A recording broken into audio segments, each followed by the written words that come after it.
Olá pessoal, tudo bem? Eu sou o jornalista Marcelo Bittencourt. Em anos de jornalismo, eu contei inúmeras histórias. Chorei o sofrimento de muitos. Sorri, lutei, me indignei, amadureci. Mas aprendi com o tempo que nada é por acaso e tudo tem um porquê. Busquei respostas no kardecismo, que me ajudou muito. Agora, gostaria de compartilhar algumas leituras com vocês. Sejam bem-vindos e aproveitem esse momento feito com muito carinho para vocês. O título é A Arte de Imitar. Quem já visitou um museu famoso, como o do Louvre, em Paris, ou o Museu de Arte Brasileira em São Paulo, já viu muitos aspirantes a artistas sentados com cavaletes e telas diante de pinturas famosas. Muitos museus dão permissão a essas pessoas para desenvolverem suas habilidades artísticas em horários pré-estabelecidos. Ao copiar os grandes mestres, esses aspirantes a pintor tomam uma das melhores iniciativas, uma vez que estão adquirindo as técnicas que eles usaram para produzir grandes obras de arte. A mesma iniciativa deveria ser tomada em outras áreas. Todos conhecemos pessoas ou histórias de pessoas que são muito boas no que fazem ou no que fizeram, pois uma excelente iniciativa é tentar compartilhar e aprender como fazem ou fizeram seu trabalho e daí para frente, no mínimo, imitá-las de maneira razoável. Como sugestão, apresento-lhe alguns mestres que ajudaram a colorir o mundo e que podem lhe servir de inspiração. Gandhi, Irmã Dulce, Madre Teresa de Calcutá e um em especial, Jesus Cristo. Mas se você ainda não se convenceu de que é bom imitar quem tem excelente desempenho, observe o que dizem os esportistas ou cantores famosos sobre como foi o início de suas carreiras. Eles sempre contam em quem se inspiraram e procuraram imitar no início da carreira. Que assim seja. Mais uma mensagem recebida do plano espiritual. Lucrará fazendo assim. Reconforte o desesperado. Você não escapará às tentações do desânimo nos círculos de luta. Levante o caído. Você ignora onde seus pés tropeçarão. Estenda a mão ao que necessita de apoio. Chegará seu dia de receber cooperação. Ampare o doente. Sua alma não está usando um corpo invulnerável. Esforça-se por entender o companheiro menos esclarecido. Nem sempre você dispõe de recursos para compreender como é indispensável. Acolha o infortunado. Nem sempre o céu está inteiramente azul para seus olhos. Tolere o ignorante e ajude-o. Lembre-se de que há espíritos sublimes que nos suportam e socorrem com heróica bondade. Console o triste. Você não pode relacionar as surpresas da própria sorte. Auxilie o ofensor com os seus bons pensamentos. Ele nos ensina quão agressivos e desagradáveis somos ao ferir alguém. Seja benévolo para com os dependentes. Não se esqueça de que o próprio Cristo foi compelido a obedecer. Agenda Cristã, André Luiz, que assim seja. Texto: O Mal e o Bem. Minutos de Luz. Pastorino. O mal vulgarmente considerado não existe. é simples miragem frente às nossas imperfeições ou deficiências. O bem é a realidade perene, princípio e fim, reflexo do próprio Deus. O bem é manifestação do amor, essência do próprio ser. Na medida em que a pessoa se desliga das forças negativas, abrindo a visão para as luzes do bem, enche o peito de otimismo, firmando um passo na senda da vitória. Tudo nasce do pensamento. Pense mais nas coisas boas, trabalhando por materializá-las a cada dia. Os verdadeiros amigos do Cristo são aqueles que trabalham pelo bem de todos. CEPEG, Sociedade Espírita Pequeninos de Jesus. Do livro Para o Dia Nascer Feliz, de José Carlos de Luca. O texto Dia de Recomeçar. Estou feliz por estar em companhia, torcendo por você. Quero refletir sobre o quanto é importante não abandonar os sonhos. Quando o dia começa, é comum nos sentirmos desanimados com os fracassos que temos experimentado. Os negócios não estão bons, a saúde não vai bem, a vida familiar anda de mal a pior. Nossos sonhos naufragaram. E agora, novo dia se apresenta e nos sentimos fracos para dar uma guinada em nossa vida. É preciso, no entanto, saber recomeçar. Repare que a natureza nos oferece preciosas lições sobre o assunto. A água um dia se torna vapor, mas depois regressa da nuvem e recomeça o ciclo. O sol diariamente retoma ao contato com a terra. Janeiro a janeiro renova-se o ano, oferecendo-nos novas oportunidades de trabalho. É como se a natureza nos estivesse convidando. Se quiser, pode recomeçar. É importante considerar a oportunidade de reconstruir sua vida. Todo dia é um ensejo de um recomeço. Esqueça os malogros, não os vitalizando com esperanças e queixas constantes. Apenas aprenda com os erros cometidos. Thomas Edison, um dos mais versáteis inventores que o mundo conheceu, afirmou que cada experiência negativa era mais uma descoberta de como não chegar ao invento desejado. E foi assim, depois de várias tentativas, que ele inventou a lâmpada elétrica.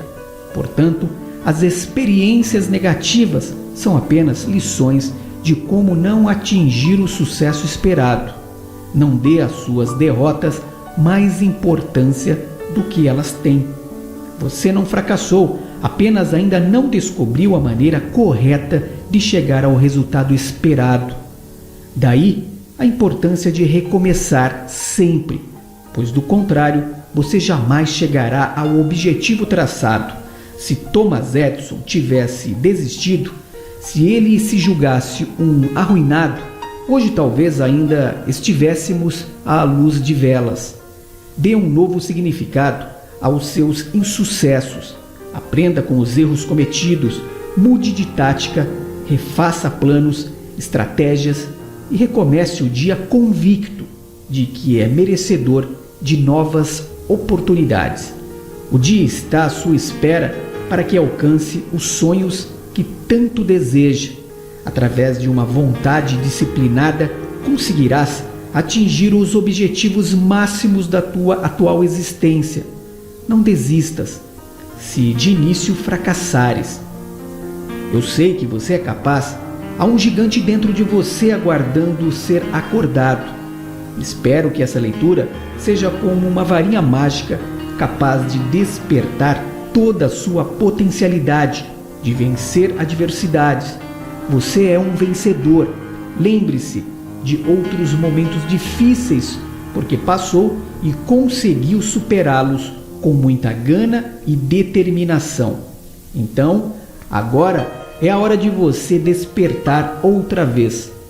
Vou deixá-lo com os versos de uma linda canção de Milton Nascimento. Mas é preciso ter força, é preciso ter garra, é preciso ter gana sempre. Quem traz no corpo essa marca possui a estranha mania de ter fé na vida. Que assim seja. Mensagem de Emmanuel.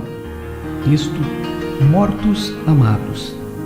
Na Terra, quando perdemos a companhia de seres amados ante a visitação da morte, sentimos-nos como se nos arrancassem o coração para que se faça alvejado fora do peito. Ansia de rever sorrisos que se extinguiram, fome de escutar palavras que emudeceram. E bastante vezes tudo que nos resta no mundo íntimo é um veio de lágrimas estanques, sem recursos de evasão pelas fontes dos olhos.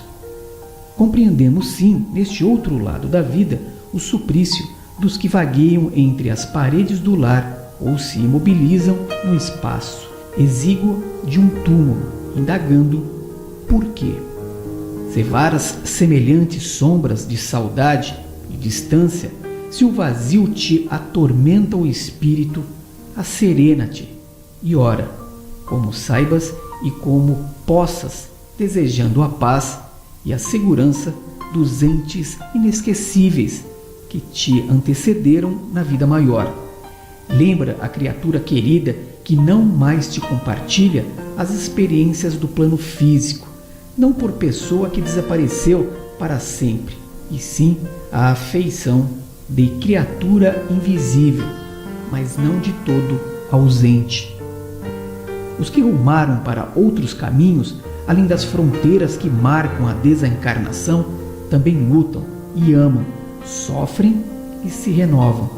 Enfeita-lhes a memória com as melhores lembranças que consigas enfileirar e busca tranquilizá-los com o apoio de tua conformidade e de teu amor. Se te deixas vencer pela angústia ao recordar-lhes a imagem, sempre que se vejam em sintonia mental contigo, ei-los que suportam angústia maior, de vez que passam a carregar as aflições sobretaxadas com as tuas. Compadece-te dos entes amados que te precederam na romagem da grande renovação. Chora quando não possas evitar o pranto que se derrama da alma.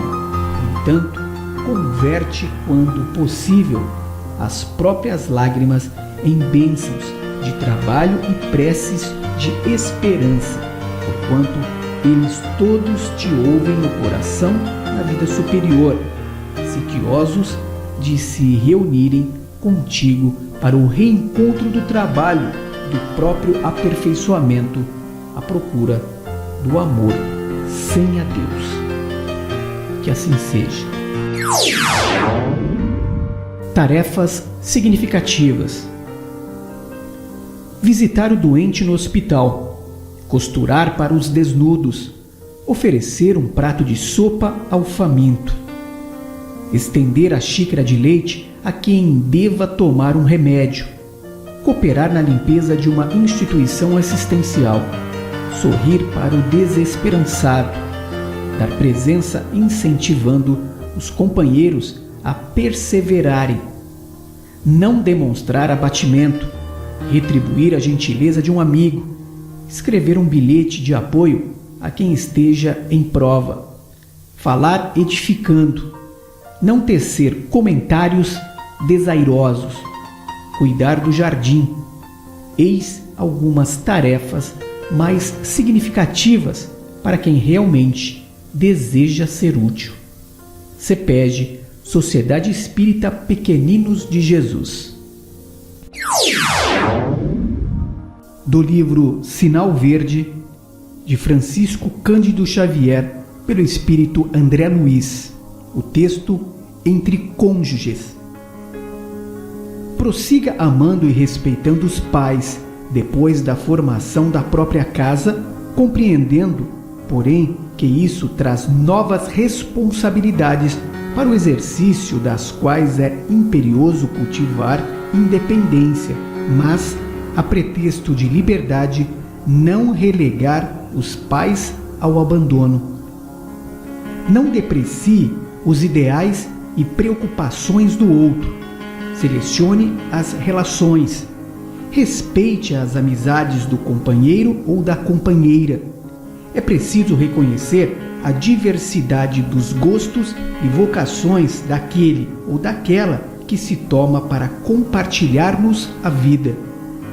Antes de observar os possíveis erros ou defeitos do outro, vale mais procurar-lhes as qualidades e dotes superiores para estimulá-los ao desenvolvimento justo. Jamais desprezar a importância das relações sexuais com respeito à fidelidade nos compromissos assumidos. Não sacrifique a paz do lar com discussões e conflitos, a pretexto de honorificar essa ou aquela causa da humanidade, porque a dignidade de qualquer causa da humanidade começa no reduto doméstico. Não deixe de estudar e aprimorar-se constantemente sob a desculpa de haver deixado a condição de solteiro ou de solteira. Sempre necessário compreender que a comunhão afetiva no lar deve recomeçar todos os dias, a fim de consolidar-se em clima de harmonia e segurança. Que assim seja. Texto de Hilário Silva, Violência. Não se queixe da vida, trabalhe e conserve bondade e paciência para com todos. Um homem irritado visitava intenso pomar, descarregando o próprio azedume nas árvores, sacudindo-as intempestivamente. Muitos troncos amigos aceitaram a injúria com serenidade. Uma jaqueira, porém, ao ser rudemente agitada, sem querer, deixou cair um de seus frutos sobre a cabeça do agressor, causando-lhe o hematoma que lhe precedeu a morte. Do livro Para o Dia Nascer Feliz, de José Carlos de Luca. Texto Dia da Juventude. Vamos ter mais um dia de paz em nossa vida. Quero contar a vocês uma história que circulou na internet, cujo autor é desconhecido. Trata-se da história de Dona Cacilda, uma senhora excepcional que tem muito a nos ensinar. Dona Cacilda tem 92 anos, miúda e tão elegante que todos os dias, às 8 da manhã, já está toda vestida, bem penteada e maquiada, apesar da pouca visão. Ela teve de se mudar para uma casa de repouso, pois o marido, com quem conviveu durante 70 anos, havia morrido fazia pouco tempo. Depois de esperar pacientemente por 2 horas na sala de visitas do asilo, ela ainda deu um lindo sorriso quando a atendente veio dizer que seu quarto estava pronto. Enquanto ela manobrava o andador em direção ao novo aposento, a atendente deu uma descrição do minúsculo quarto em que Dona Cacilda ficaria falando sobre as cortinas floridas que enfeitavam a janela. Ah, eu adoro essas cortinas. Ela interrompeu a atendente com o entusiasmo de uma garotinha que acabou de ganhar um filhote de cachorrinho. Dona Cacilda, a senhora ainda nem viu seu quarto. Espera mais um pouco, interpelou a atendente. Isso não tem nada a ver, respondeu. Felicidade é algo que você decide por princípio. Se eu vou gostar ou não do meu quarto, não depende de como a mobília está arrumada, mas sim de como eu preparo minha expectativa. E eu já decidi que vou adorar. É uma decisão que tomo todos os dias quando acordo. Sabe, eu tenho 2 escolhas: Posso passar o dia inteiro na cama contando as dificuldades que tenho em certas partes do corpo que não funcionam bem, ou posso levantar da cama agradecendo pelas outras partes que ainda me obedecem. Cada dia é um presente e enquanto meus olhos abrirem, vou focalizar não apenas o novo dia, mas também as lembranças alegres que eu guardei para esta época da vida. A velhice é como uma conta bancária. Você só retira daquilo que você guardou. Então, meu conselho para você é depositar um monte de alegrias e felicidades na sua conta de lembranças.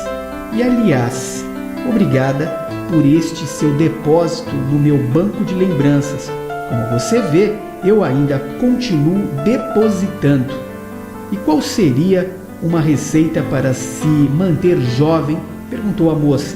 Bem, eu poderia sugerir o seguinte: frequente de preferência seus amigos alegres. Os de baixo astral puxam para baixo. Continue aprendendo. Aprenda mais sobre computador, artesanato, jardinagem, qualquer coisa. Não deixe o cérebro desocupado. Uma mente sem uso é a oficina do diabo, e o nome do diabo é Alzheimer. Curta coisas simples. Ria sempre, muito e alto. Ria até perder o fôlego. Lágrimas acontecem. Aguente, sofra e siga em frente. A única pessoa que acompanha você a vida toda é você mesmo. Esteja vivo enquanto você viver.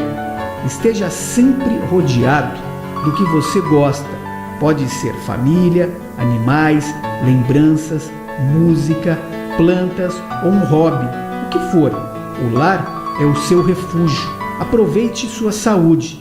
Se for boa, preserve-a. Se está instável, melhore-a. Se está abaixo desse nível, peça ajuda. Não faça viagens de remorsos. Viaje para o shopping, para a cidade vizinha, para um país estrangeiro, mas não faça viagens ao passado. Diga a todos a quem você ama que você realmente os ama em todas as oportunidades. E lembre-se sempre de que a vida não é medida pelo número de vezes que você respirou, mas pelos momentos em que você perdeu o fôlego de tanto rir de surpresa, de êxtase, de felicidade. Eu adoro a vida, identifico-me com o que é belo e saudável. Estou sempre rodeado de bons amigos, estou sempre de bom humor.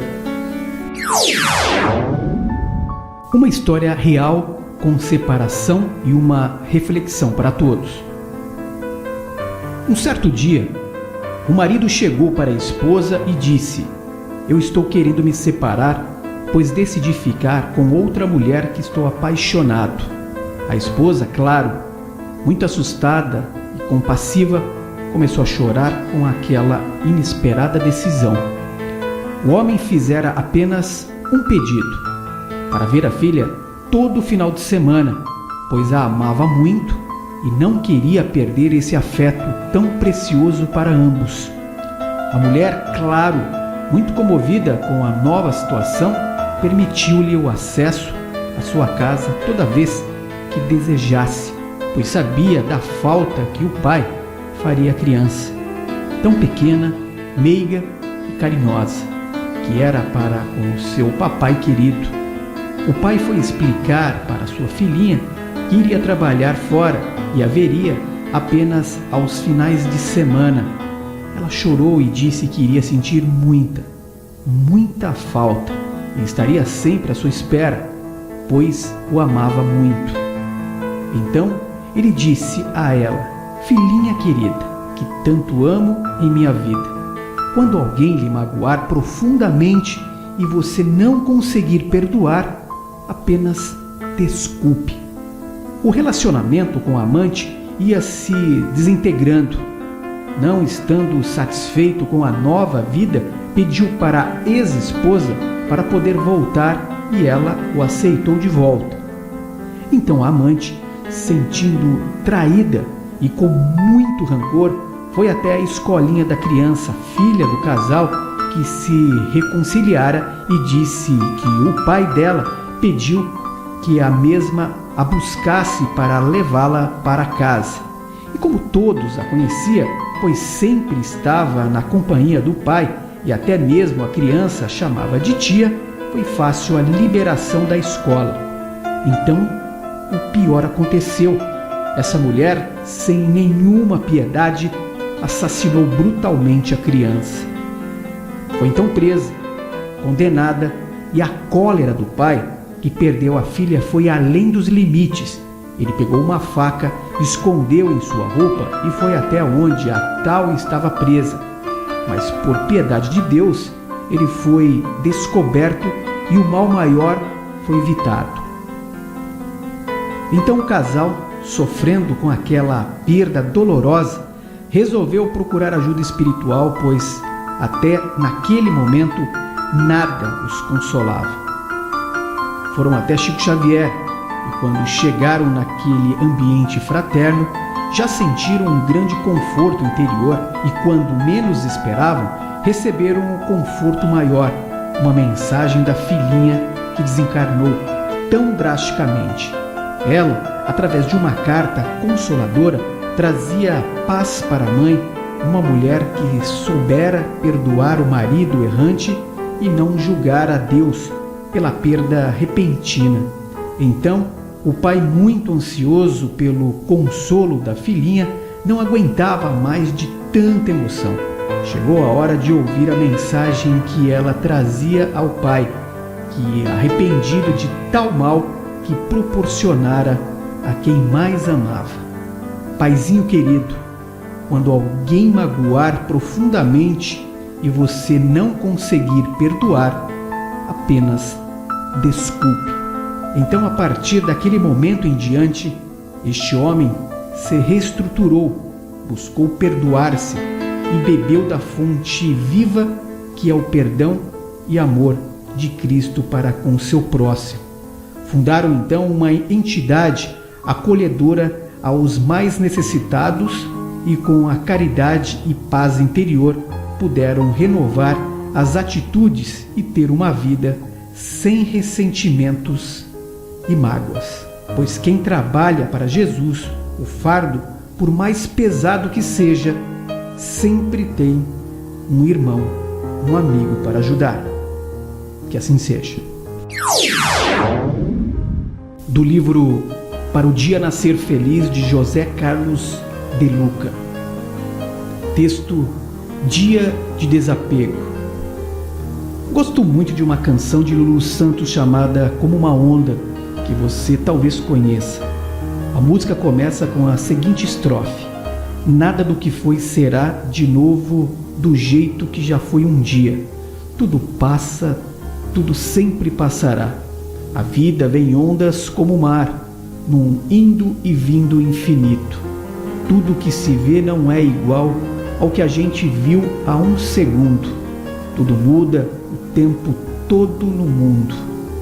O compositor mostra a impermanência da vida, ou seja, as constantes transformações a que tudo e todos estão sujeitos.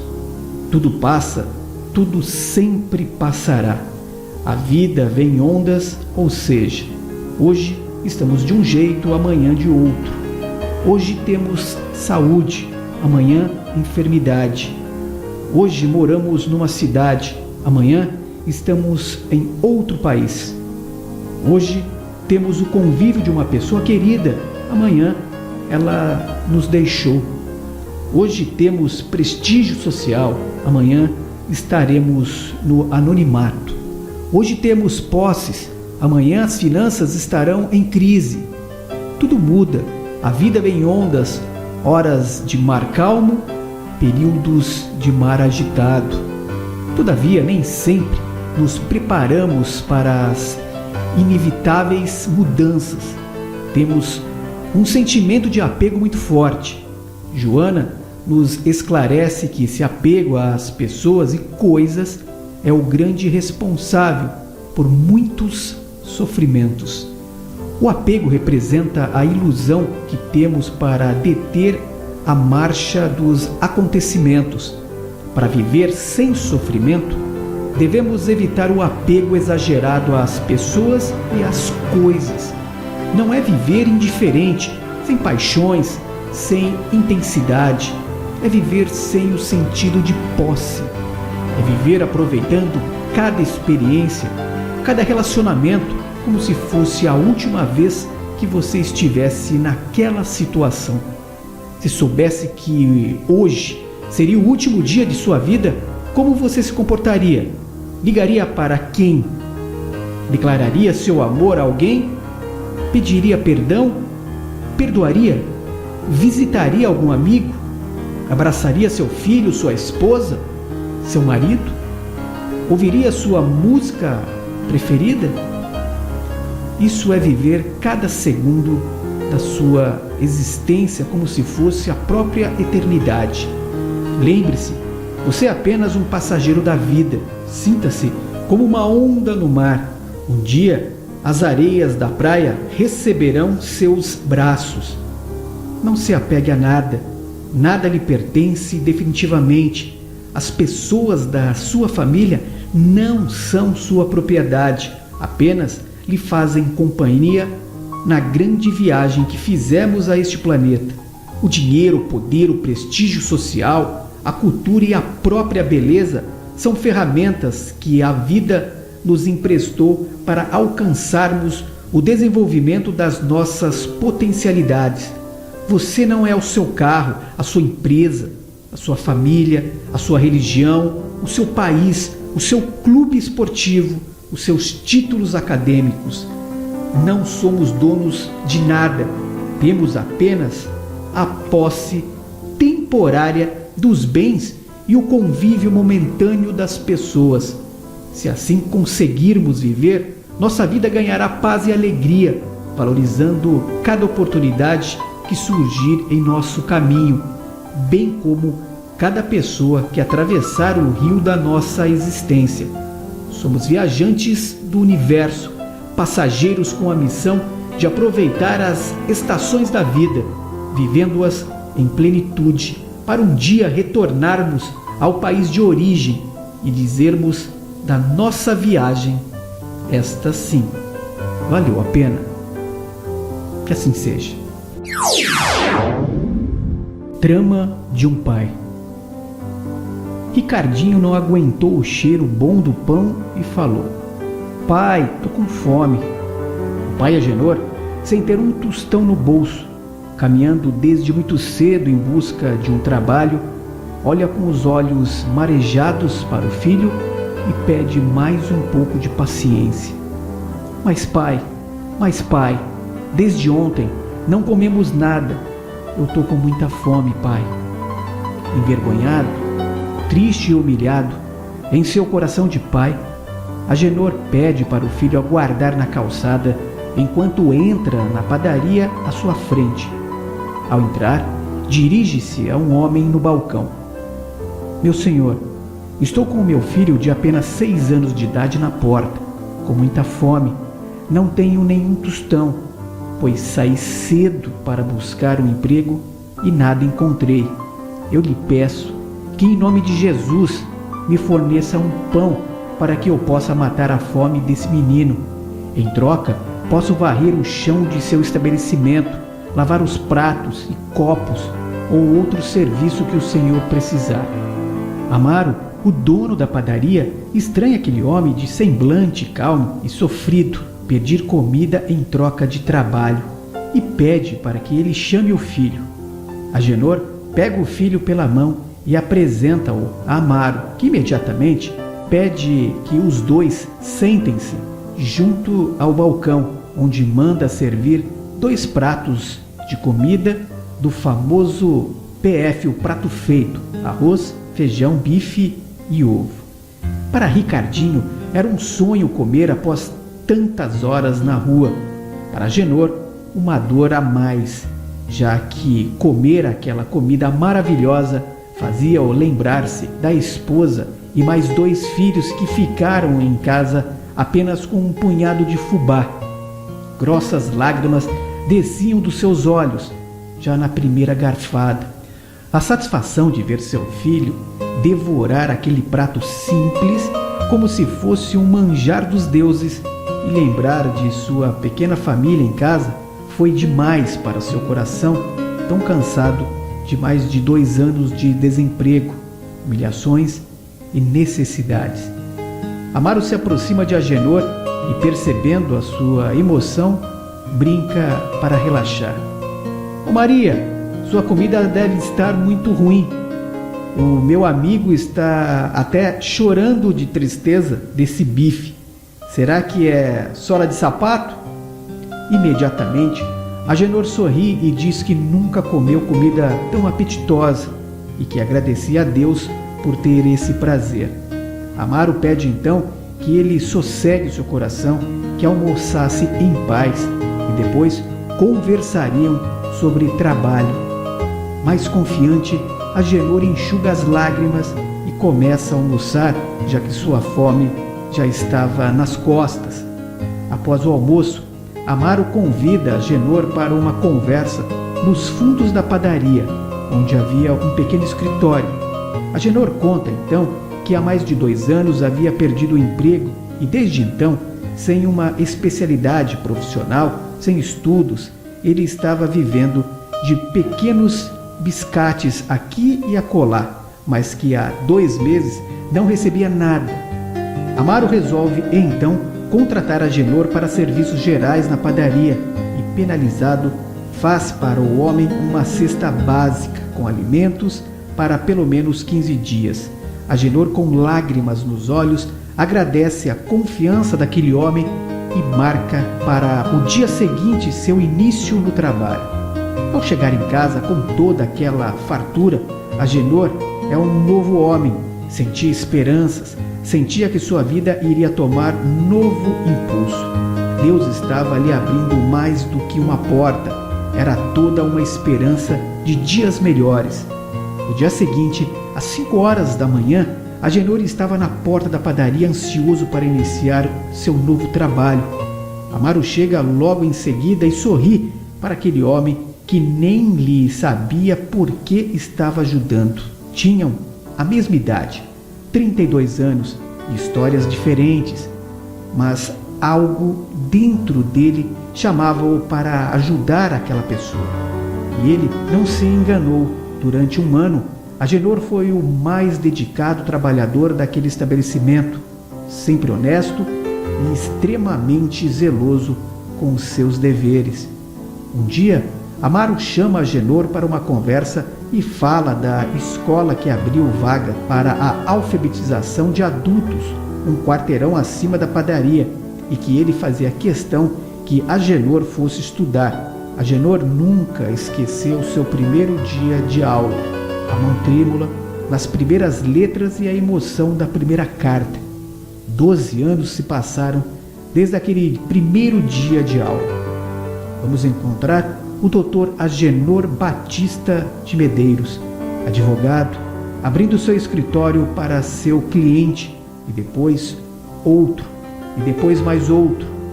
Ao meio-dia, ele desce para um café na padaria do amigo Amaro, que fica impressionado em ver o antigo funcionário tão elegante em seu primeiro terno.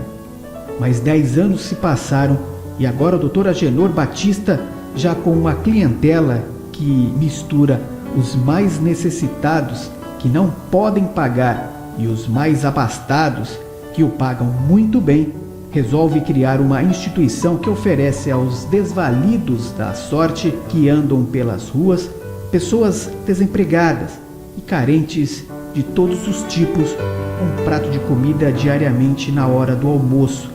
Mais de 200 refeições são servidas diariamente naquele lugar que é administrado pelo seu filho, o agora nutricionista Ricardo Batista.